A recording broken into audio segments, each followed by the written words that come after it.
Market merah, apakah ini sudah waktunya kita untuk masuk dan beli Bitcoin dan altcoin?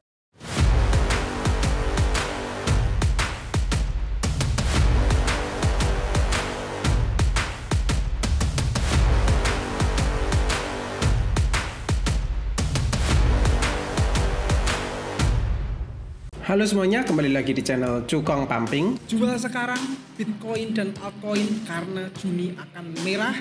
Nah, pertanyaannya adalah, apakah ini sudah akhir dari crash di bulan Juni ini? Saya bilang di awal dulu bahwa ini adalah awal dari crash. Saya memberikan clue bahwa bau-bau merah semoga bisa turun dalam ya teman-teman. Dan pada tanggal 6 Juni ini market benar-benar merah sesuai arahan di clue kemarin. Di grup Telegram juga saya mengadakan diskusi. Bitcoin apakah turun lagi? Apakah akan lanjut turun terus sampai ke 92.000 hingga 102.000? Di channel tersebut saya menjawab sangat bisa dan sangat memungkinkan. Yang penting kita ada cadangan fiat untuk next kita beli di support. Di tanggal 3 Juni, hari ini Bitcoin masih berada di resistansi dan belum closing di area resistansi. Saya memberikan clue, ini sangat mengkhawatirkan. Seharusnya posisi sekarang di tanggal 3 Juni adalah posisi yang bagus untuk jual bertahap bagi Bitcoin dan altcoin. Apabila terjadi penolakan di resistansi, maka Bitcoin akan turun lebih dalam daripada harga sebelumnya. Perkiraan turun ke 102.000. Itu adalah signal di tanggal 3 Juni. Di grup Telegram saya menyarankan untuk jual pada tanggal 3 Juni. Dan akhirnya Bitcoin turun sesuai prediksi bahwa Bitcoin akan turun ke 102 ribuan dolar. Sebenarnya di tanggal 30 Mei juga saya juga sudah memberikan clue di channel Cukong Pumping. Pesan saya, semua market akan merah. Juni tanggal puluhan akan lebih parah. Sesuai prediksi bulan Mei sudah menyentuh 110 ribuan. Di bulan Juni sudah terjadi crash. Jadi mari kita lihat apakah Juli hingga akhir tahun nanti prediksi saya benar.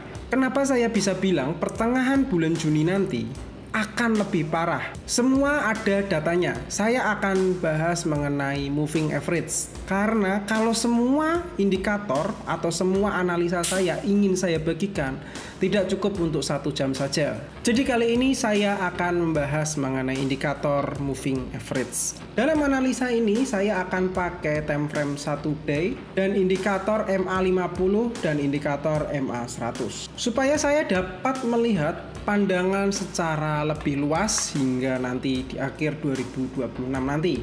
Saya nanti akan membahas moving average akan saya bagi 3, yaitu moving average bagi support, moving average bagi resistansi, dan moving average untuk prediksi di masa yang akan datang. Yang pertama saya akan membahas mengenai moving average sebagai support. Garis biru adalah garis MA50.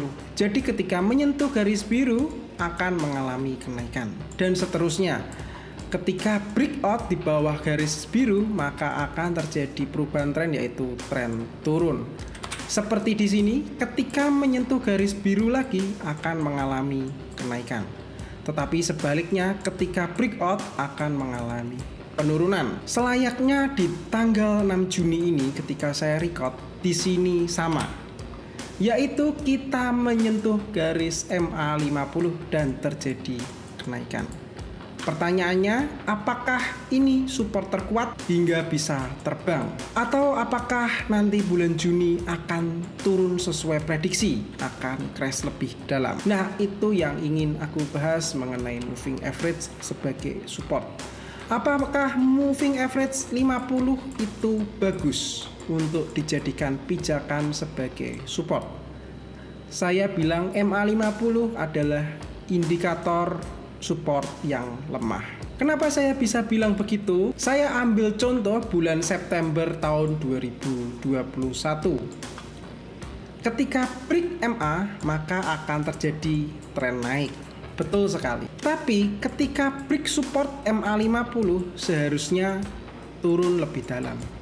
Tapi kenapa ini malah naik?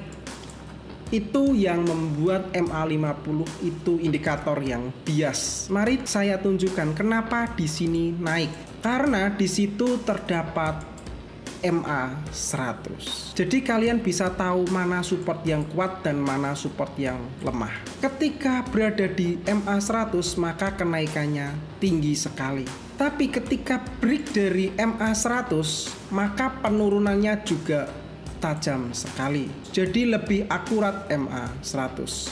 Seperti halnya di sini juga. Seharusnya break MA50 di sini penurunannya jauh lebih dalam.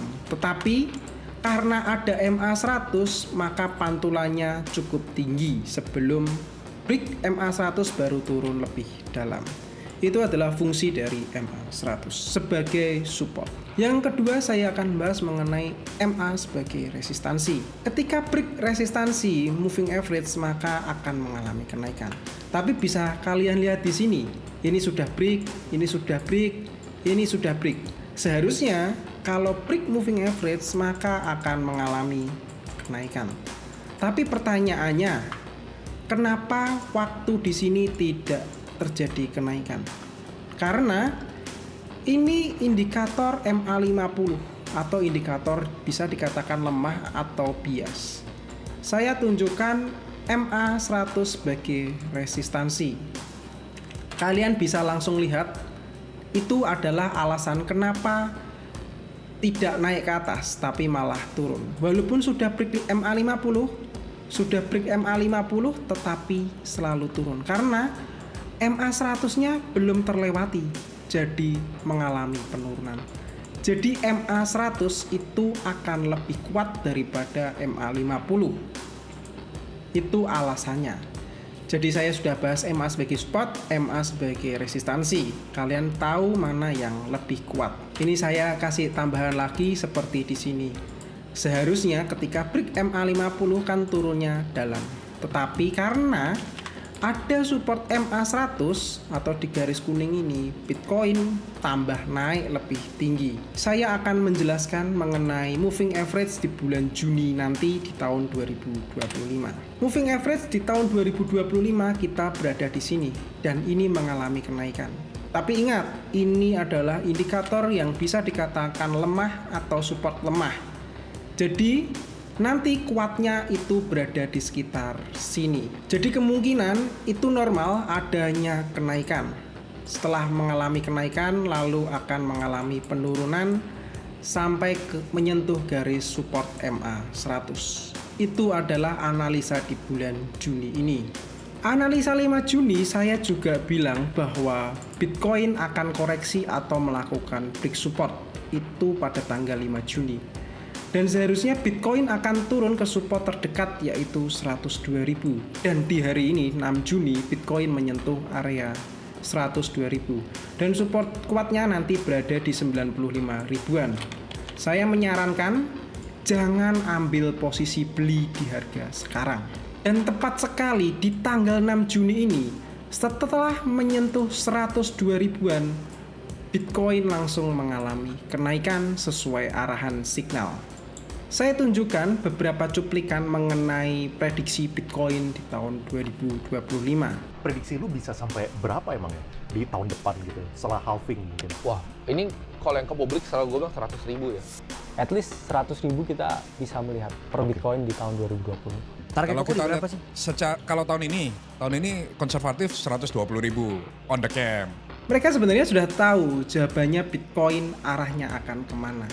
Sama, ketika on cam saya juga tidak akan bilang Bitcoin nantinya ke arah mana. Tapi analisa secara umum atau analis atau trader secara umum itu pasti menjawab Bitcoin bisa sekitar 100 hingga 125 ribuan dolar. Ya, itu benar karena mereka berprediksi bahwa itu adalah resistansinya. Tapi jawaban tepatnya itu bukan di 100 ribuan hingga 125 ribuan. Seperti Oscar, seperti Gabriel Ray dan lain-lain, itu sama. Semua sudah mengantongi Bitcoin berkisar di angka berapa. Tetapi mereka tidak akan terus terang untuk share secara on-cam. Mereka juga nggak ada untungnya nge-share secara on-cam.